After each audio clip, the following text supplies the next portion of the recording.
Blue Castle. Chapter 27. Cousin Georgiana came down the lane leading up to her little house.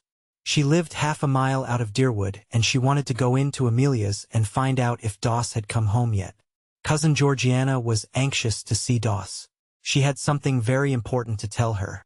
Something, she was sure, Doss would be delighted to hear. Poor Doss. She had had rather a dull life of it. Cousin Georgiana owned to herself that she would not like to live under Amelia's thumb. But that would be all changed now. Cousin Georgiana felt tremendously important. For the time being, she quite forgot to wonder which of them would go next. And here was Doss herself, coming along the road from Roaring Abel's in such a queer green dress and hat. Talk about luck. Cousin Georgiana would have a chance to impart her wonderful secret right away, with nobody else about to interrupt. It was, you might say, a providence. Valency, who had been living for 4 days on her enchanted island, had decided that she might as well go into Deerwood and tell her relatives that she was married. Otherwise, finding that she had disappeared from Roaring Abel's, they might get out a search warrant for her. Barney had offered to drive her in, but she had preferred to go alone. She smiled very radiantly at Cousin Georgiana, who, she remembered, as of someone known a long time ago, had really been not a bad little creature. Valency was so happy that she could have smiled at anybody, even Uncle James. She was not averse to Cousin Georgiana's company.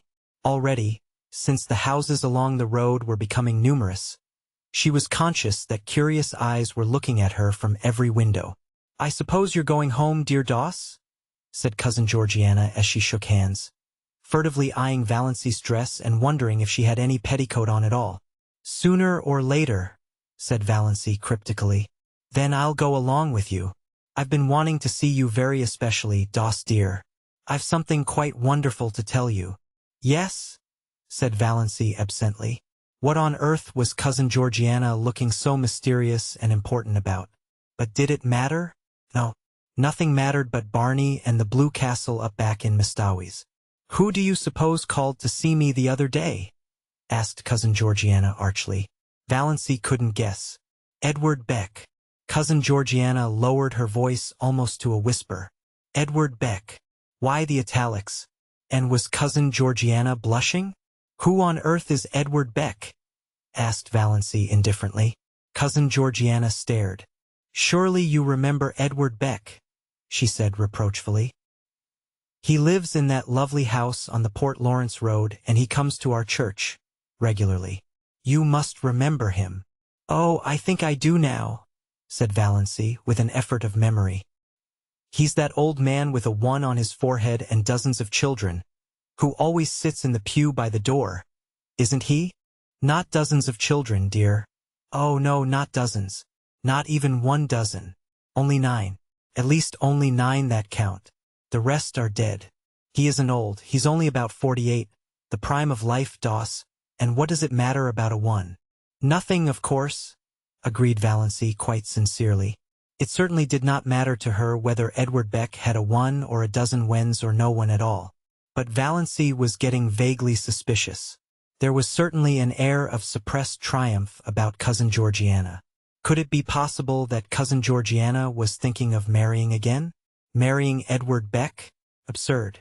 Cousin Georgiana was 65 if she were a day, and her little anxious face was as closely covered with fine wrinkles as if she had been 100. But still. "My dear," said Cousin Georgiana, "Edward Beck wants to marry you." Valency stared at Cousin Georgiana for a moment. Then she wanted to go off into a peal of laughter. But she only said, "Me? Yes, you. He fell in love with you at the funeral. And he came to consult me about it. I was such a friend of his first wife, you know. He is very much in earnest, Dossie. And it's a wonderful chance for you. He's very well off. And you know you am not so young as I once was," agreed Valency. "To her that hath shall be given." "Do you really think I would make a good stepmother, Cousin Georgiana?" "I'm sure you would. You were always so fond of children." "But 9 is such a family to start with," objected Valency gravely. "The 2 oldest are grown up and the 3rd almost. That leaves only 6 that really count. And most of them are boys." So much easier to bring up than girls. There's an excellent book, Health Care of the Growing Child. Gladys has a copy, I think. It would be such a help to you. And there are books about morals. You'd manage nicely. Of course I told Mr. Beck that I thought you would jump at him, supplied Valancy. Oh no dear. I wouldn't use such an indelicate expression. I told him I thought you would consider his proposal favorably. And you will, won't you, dearie? There's only one obstacle, said Valancy dreamily. You see, I'm married already. Married? Cousin Georgiana stopped stock-still and stared at Valancy. Married? Yes. I was married to Barney Snaith last Tuesday evening in Port Lawrence. There was a convenient gatepost hard by. Cousin Georgiana took firm hold of it. Doss, dear, I'm an old woman. Are you trying to make fun of me? Not at all. I'm only telling you the truth. For heaven's sake, Cousin Georgiana. Valancy was alarmed by certain symptoms. Don't go crying here on the public road. Cousin Georgiana choked back the tears and gave a little moan of despair instead. Oh, Doss, what have you done? What have you done? I've just been telling you. I've got married, said Valancy calmly and patiently. To that Barney Snaith. Why, they say he's had a dozen wives already. I'm the only one round at present, said Valancy. What will your poor mother say? Moaned Cousin Georgiana. Come along with me and hear if you want to know, said Valancy. I'm on my way to tell her now. Cousin Georgiana let go the gate-post cautiously and found that she could stand alone. She meekly trotted on beside Valancy, who suddenly seemed quite a different person in her eyes. Cousin Georgiana had a tremendous respect for a married woman. But it was terrible to think of what the poor girl had done. So rash, so reckless. Of course Valancy must be stark mad. But she seemed so happy in her madness that Cousin Georgiana had a momentary conviction that it would be a pity if the clan tried to scold her back to sanity. She had never seen that look in Valancy's eyes before. But what would Amelia say? And Ben? To marry a man you know nothing about, thought Cousin Georgiana aloud. I know more about him than I know of Edward Beck, said Valancy. Edward Beck goes to church, said Cousin Georgiana. Does your husband? He has promised that he will go with me on fine Sundays, said Valancy. When they turned in at the Sterling Gate, Valancy gave an exclamation of surprise. Look at my rose bush. Why, it's blooming. It was covered with blossoms. Great, crimson, velvety blossoms. Fragrant, glowing, wonderful. My cutting it to pieces must have done it good, said Valancy, laughing. She gathered a handful of the blossoms. They would look well on the supper table of the veranda at Mistawi's, and went, still laughing, up the walk, conscious that Olive was standing on the steps. Olive, goddess-like in loveliness, looking down with a slight frown on her forehead. Olive, beautiful, insolent. Her full form voluptuous in its swathings of rose silk and lace. Her golden-brown hair curling richly under her big, white-frilled hat. Her color ripe and melting. Beautiful, thought Valancy coolly, but, as if she suddenly saw her cousin through new eyes, without the slightest touch of distinction. So Valancy had come home, thank goodness, thought Olive. But Valancy was not looking like a repentant, returned prodigal. This was the cause of Olive's frown. She was looking triumphant, graceless. That outlandish dress, that queer hat, those hands full of blood-red roses. Yet there was something about both dress and hat, as Olive instantly felt, that was entirely lacking in her own attire. This deepened the frown. She put out a condescending hand. So you're back, Doss? Very warm day, isn't it? Did you walk in? Yes, coming in.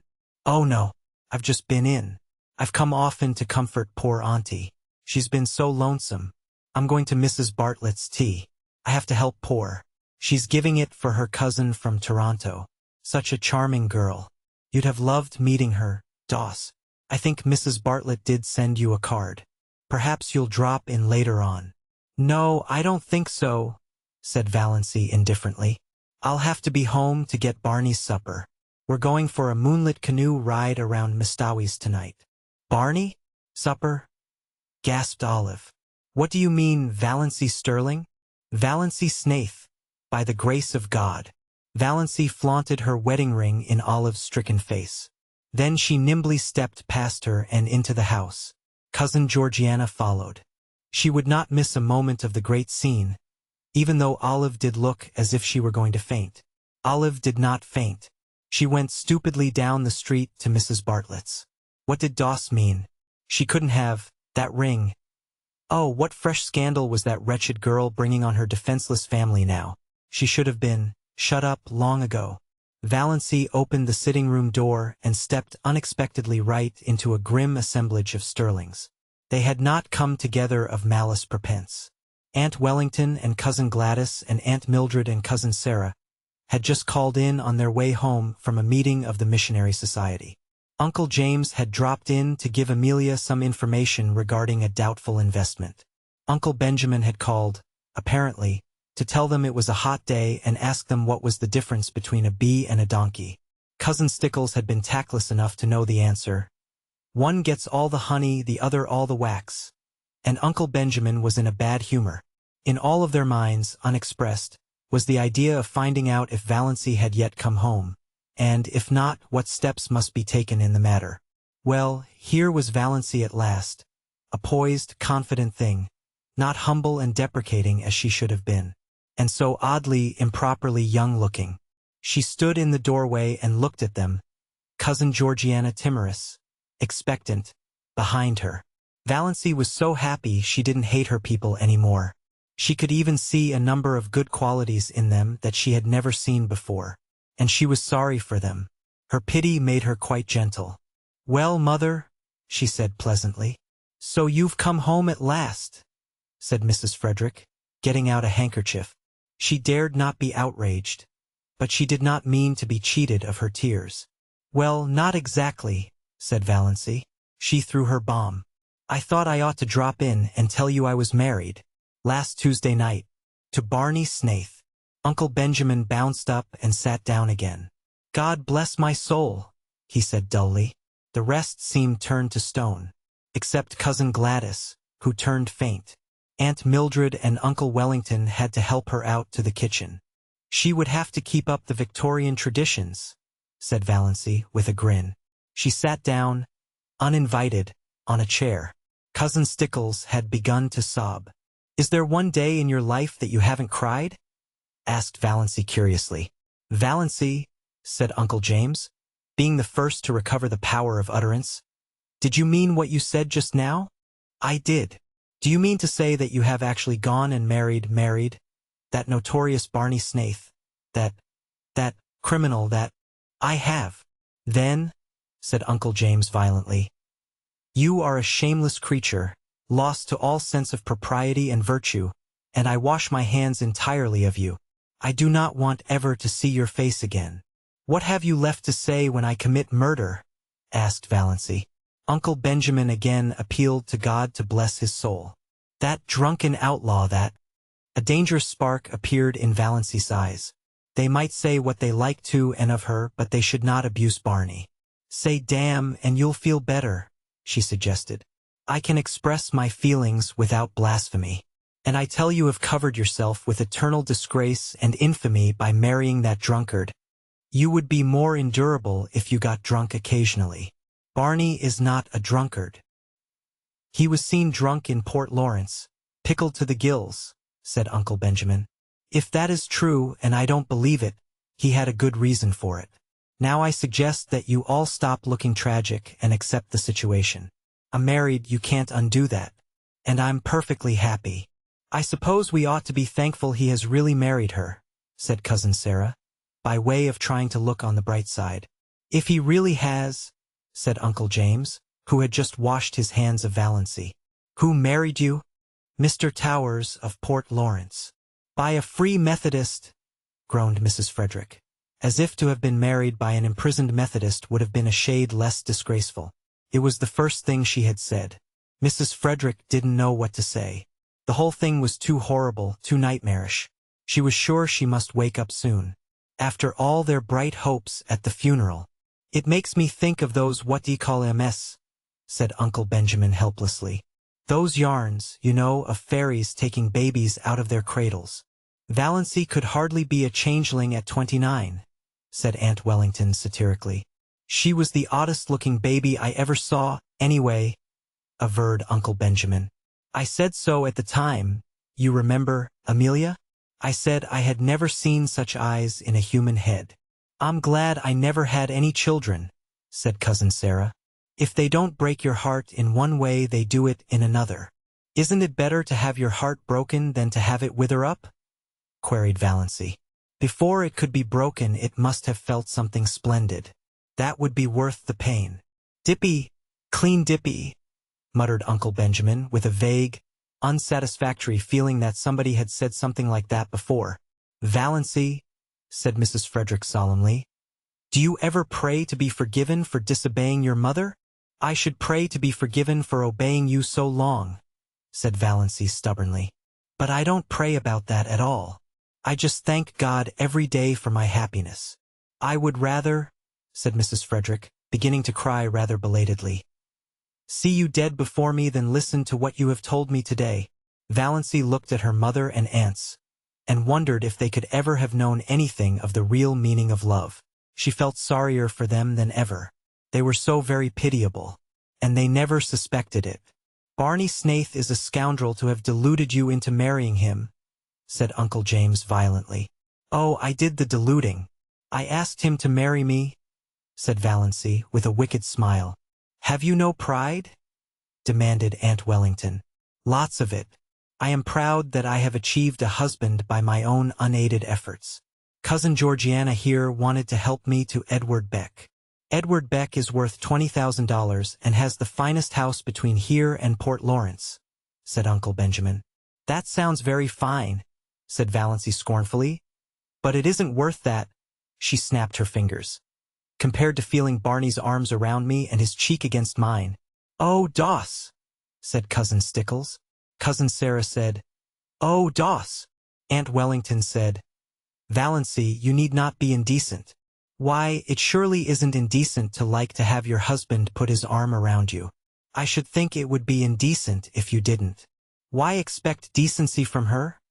Inquired Uncle James sarcastically.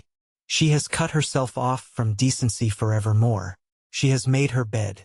Let her lie on it. Thanks, said Valancy very gratefully. How you would have enjoyed being Torquemada. Now I must really be getting back. Mother, may I have those 3 woolen cushions I worked last winter? Take them. Take everything, said Mrs. Frederick. Oh, I don't want everything, or much. I don't want my blue castle cluttered. Just the cushions. I'll call for them some day when we motor in. Valancy rose and went to the door. There she turned. She was sorrier than ever for them all. They had no blue castle in the purple solitudes of Mestawis. The trouble with you people is that you don't laugh enough, she said. Doss, dear, said Cousin Georgiana mournfully. Some day you will discover that blood is thicker than water. Of course it is. But who wants water to be thick? Parried Valancy. We want water to be thin, sparkling, crystal clear. Cousin Stickles groaned. Valancy would not ask any of them to come and see her. She was afraid they would come out of curiosity. But she said, Do you mind if I drop in and see you once in a while, Mother? My house will always be open to you, said Mrs. Frederick with a mournful dignity. You should never recognize her again, said Uncle James sternly, as the door closed behind Valancy. I cannot quite forget that I am a mother, said Mrs. Frederick. My poor, unfortunate girl. I dare say the marriage isn't legal, said Uncle James comfortingly. He has probably been married half a dozen times before. But I am through with her. I have done all I could, Amelia. I think you will admit that. Henceforth, Uncle James was terribly solemn about it. Valancy is to me as one dead. Mrs. Barney Snaith, said Cousin Georgiana, as if trying it out to see how it would sound. He has a score of aliases, no doubt, said Uncle Benjamin. For my part, I believe the man is half Indian. I haven't a doubt they're living in a wigwam. If he has married her under the name of Snaith and it isn't his real name, wouldn't that make the marriage null and void? Asked Cousin Stickles hopefully. Uncle James shook his head. No, it is the man who marries, not the name. You know, said Cousin Gladys, who had recovered and returned but was still shaky. I had a distinct premonition of this at Herbert's silver dinner. I remarked it at the time, when she was defending Snaith. You remember, of course. Came over me like a revelation. I spoke to David when I went home about it. What? Demanded Aunt Wellington of the universe. Has come over Valency? Valency. The universe did not answer, but Uncle James did. Isn't there something coming up of late about secondary personalities cropping out? I don't hold with many of those newfangled notions, but there may be something in this one. It would account for her incomprehensible conduct. Valency is so fond of mushrooms, sighed Cousin Georgiana. I'm afraid she'll get poisoned eating toadstools by mistake living up back in the woods. There are worse things than death, said Uncle James, believing that it was the first time in the world that such a statement had been made. Nothing can ever be the same again, sobbed Cousin Stickles.